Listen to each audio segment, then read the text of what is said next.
Ford unveils its all-electric F-150 truck and somehow charms the automotive media into completely ignoring all of its shortcomings, which normally would draw some negative reviews. Luckily, I have escaped the hypnosis and will tell you all about the pros and the cons of the truck, since someone's gotta do it. And of course, the InsideEVs and Forbes contributor Tom Moloughney, who was also charmed enough to make his reservation, will be here to tell me why. The Pope is shopping for a new ride and he wants to go electric. You'll never guess who will be designing the new electric Popemobile. Elon Musk reveals when the Model S refresh deliveries will finally start. We find out the 0 to 60 time for the Tesla Roadster with a SpaceX package in a very odd way. Meanwhile, Tesla is being investigated here in California for advertising self-driving cars that are, well, not. And Kia unveils the EV6 again in New York City. All of this is coming up next.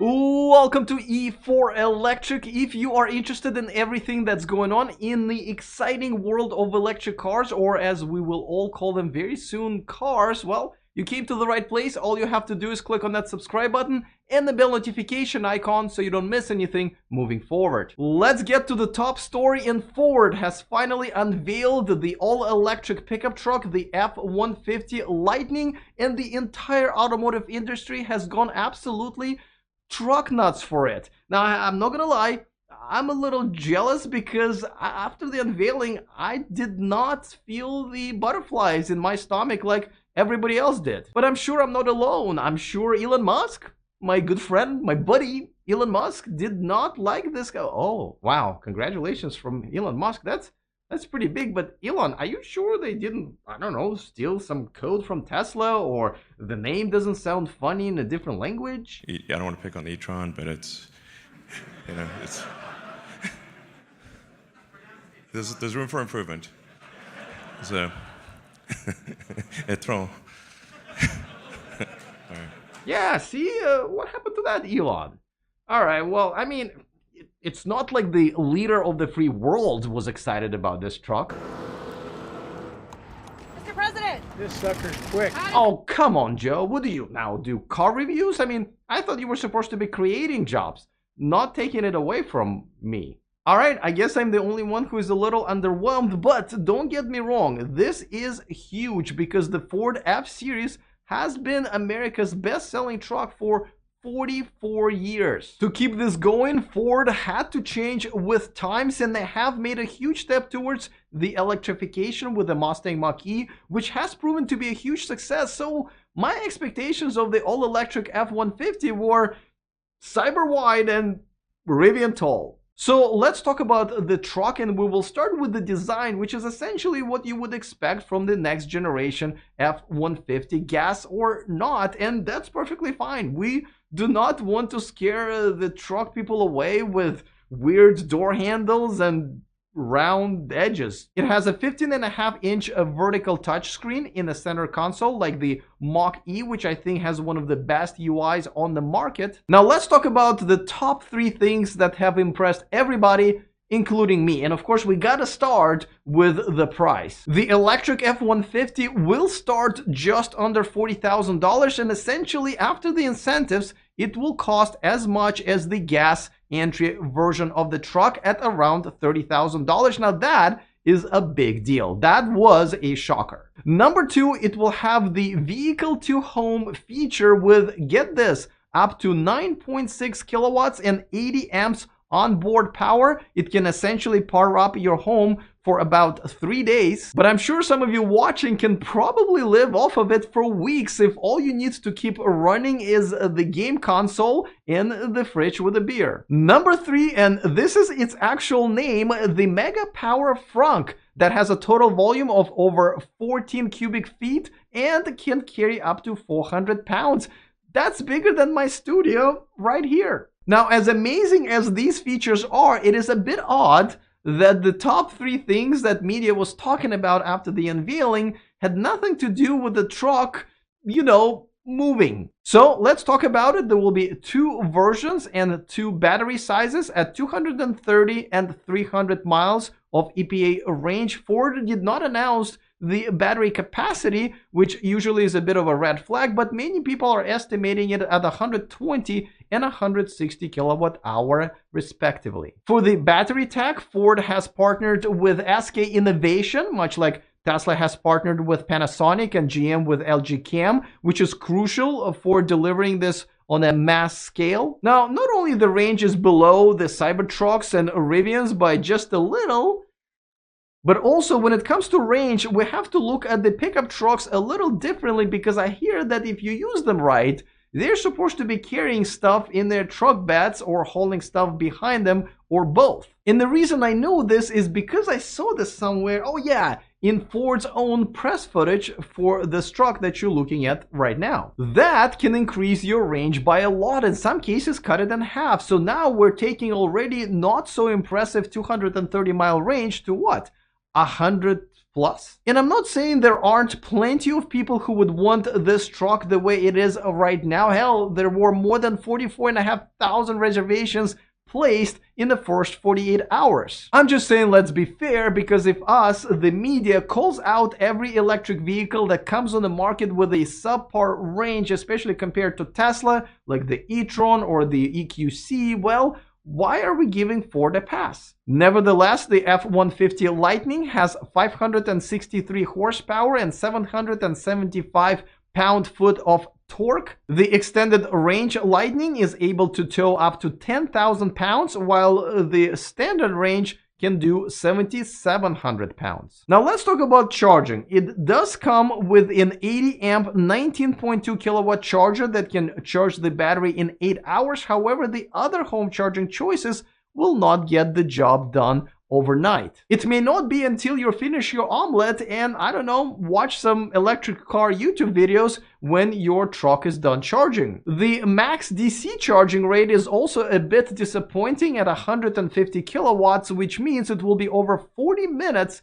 until you charge your battery from 15 to 80%. The good news is that the intelligent range feature calculates the expected range of the truck due to the changes in weather, traffic, grade, payload, and towing weight. Ford is taking the refundable $100 deposits right now and says that the truck will arrive at its dealerships in mid-2022. Of course, the Rivian truck deliveries are just about to start in the next couple of months, and Tesla's Cybertruck and GM's Hummer EV are scheduled to be released around the New Year's. For more, we turn to the new F-150 Lightning reservation holder and InsideEVs and Forbes contributor Tom Moloughney. But before that, of course, a quick reminder that this video and this channel is sponsored by NeoCharge. Avoid fighting with your landlord about the electrical upgrades needed for your electric car. Just plug in your NeoCharge smart splitter at your current rental and take it with you when you move. It's as easy as that. Get one today and use the discount code in the description of this video. All right, Tom, so you are in a very unique situation here. You own an all-electric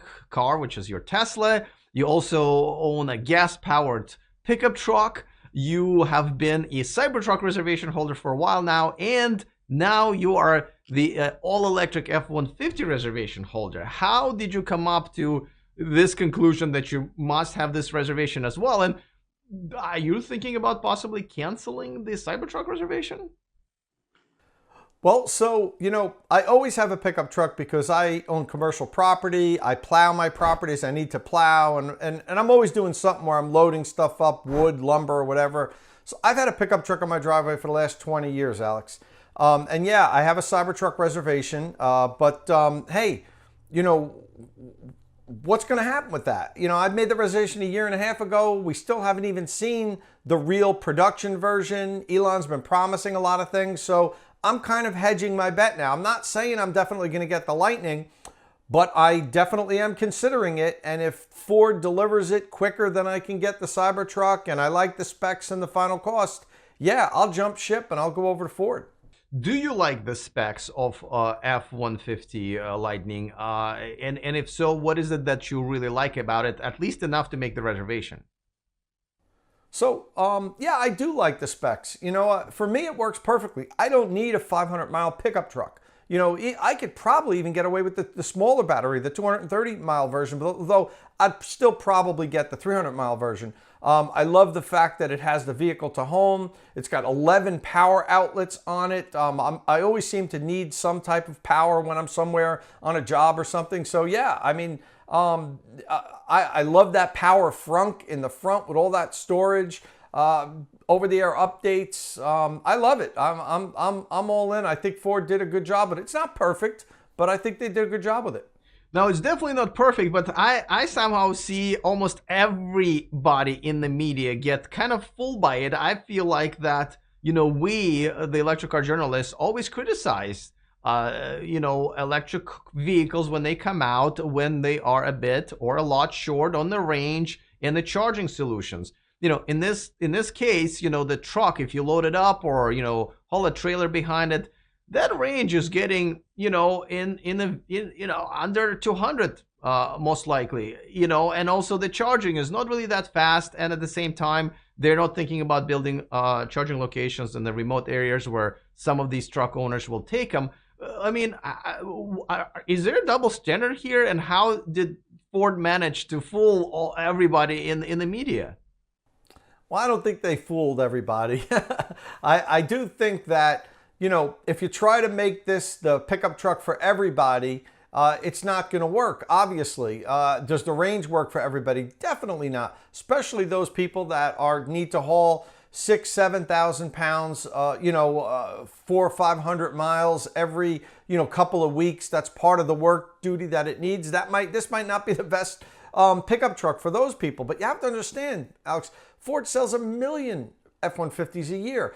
If they just had 5 to 10% of their customers say, you know what, this works for what I need it to work for, that's, you know, 100,000 pickup trucks. That's not even without conquest sales from other brands. So it's not going to do everything for everybody. Now, as far as a double standard, you might be right that, you know, in some cases, some people are a little bit harder on other vehicles than they are on certain vehicles.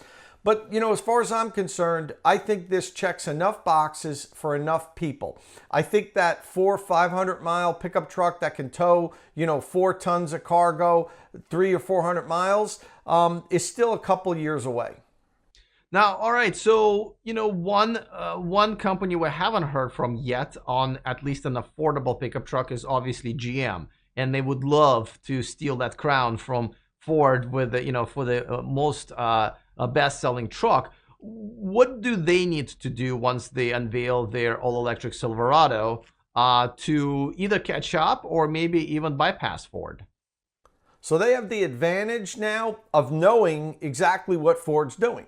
You know, Ford put their cards on the table. So now GM could say, okay, where did Ford come up short, you know, for our target audience? Range is probably one of them, Alex. You know, you talked about charging speed. I don't think the charging speed's that bad considering this is a giant battery. You know, it's not an 80 kilowatt hour battery. This is probably a 160 kilowatt hour battery. So charging it to 80% in 40 minutes or so isn't bad. But that said, GM now knows what they need to beat. Looks like they're going to beat it in range because I think they've already said their pickup truck's going to have about 400 miles of range. So they might already have the advantage on range, but now they know what other things they can improve upon and say, hey, this is better than the Lightning this way, this way, this way. So sometimes it's an advantage coming a little bit later to market. All right, and of course, everyone's going to compare it, as we already kind of did, the F-150 to the Cybertruck and the Rivian. Fine upcoming electric pickup trucks that are going to be on the market before the F-150. Do you think that some of those sales will suffer, or do you think there's, you know, enough space for everyone here? There's definitely enough space. Look, Cybertruck has like 1 million reservations. Tesla, not all of those will convert to sales, obviously. But Tesla is going to be able to sell every Cybertruck that they could make for many years coming up. There's going to be a lot of overflow, people that don't want to wait. I might be one of them.